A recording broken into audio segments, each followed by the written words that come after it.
একটা কথা প্রচলিত আছে না যে হাত যশ নাকি হচ্ছে মশলা যশ? এই রান্নাটা করার পর আপনার মনে হবে যে এটাকেই মনে হয় হাত যশ বলা হয়। সিম্পল একটা চিকেন রান্না করব, খেতে অসম্ভব মজার হয়। কোনো প্রকার ঘি ইউজ করব না, কিন্তু খাবার সময় আপনার মনে হবে যে আপনি এটা ঘি দিয়ে রান্না করেছেন। খুব অল্প পরিমাণ চিকেন দিয়ে রান্নাটা আজকে করে দেখাবো। আমি এখানে ৩০০ গ্রাম ব্রয়লার মুরগি নিয়েছি। ভালোভাবে ধুয়ে পরিষ্কার করে পানি ঝরিয়ে নিয়েছি। এখন এখানে গরম মশলা দিয়ে দিব। আমি ছোট্ট একটা দারচিনি, একটা ছোট কালো এলাচ, দুটো সাদা এলাচ, ২ থেকে ৩টা লং আর ৩ থেকে ৪টা গোলমরিচ দিয়ে দিয়েছি। এরপর ১ চা চামচ আদা বাটা, হাফ চা চামচ রসুন বাটা, ১ চা চামচ লাল মরিচ গুঁড়া, হাফ চা চামচ হলুদ গুঁড়া। আর দিয়ে দিচ্ছি কাঁচা ধনিয়া গুঁড়া ১ চা চামচ, স্বাদ মতো লবণ। আর এখানে আমি লেবুর রস দিয়ে দিব, খুবই সামান্য একটু। এখানে হাফ চা চামচেরও কম পরিমাণে লেবুর রস। ছোট্ট একটা তেজপাতা আর হাফ কাপ পেঁয়াজ কুচি, হাফ কাপ থেকে ১ টেবিল চামচ পরিমাণে আরেকটু বাড়িয়ে দিয়েছি, আমার কাছে কিছুটা কম মনে হয়। আর এখানে সয়াবিন তেল দিয়ে দিলাম 1/3 কাপ পরিমাণে। এখন শুধুমাত্র এটাকে আমি হাত দিয়ে চেপে চেপে মেখে নিব। প্রায় ৫ থেকে ৭ মিনিট সময় ধরে আমি এটাকে এইভাবে মেখে নিয়েছি।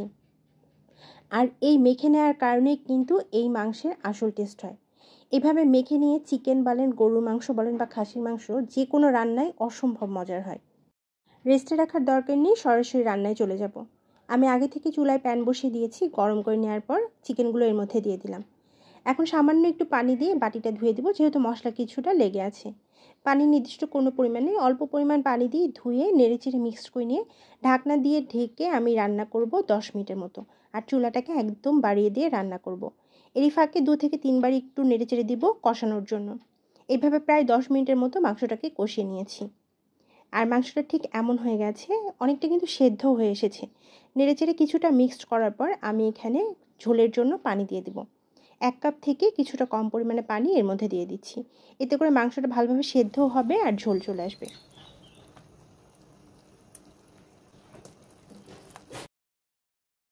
৩টা কাঁচামরিচ দুভাগ করে দিলাম, এতে করে মাংসের টেস্টটা সুন্দর হবে।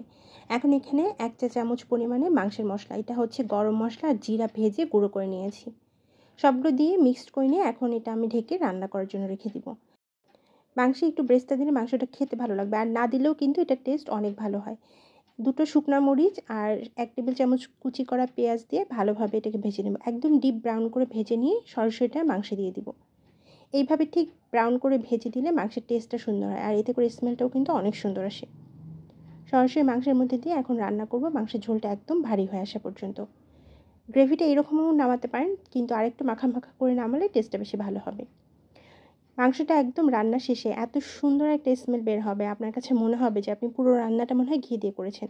আপনাদের যদি বিশ্বাস না হয়, এই রান্নাটা কিন্তু ট্রাই করে দেখতে পারেন।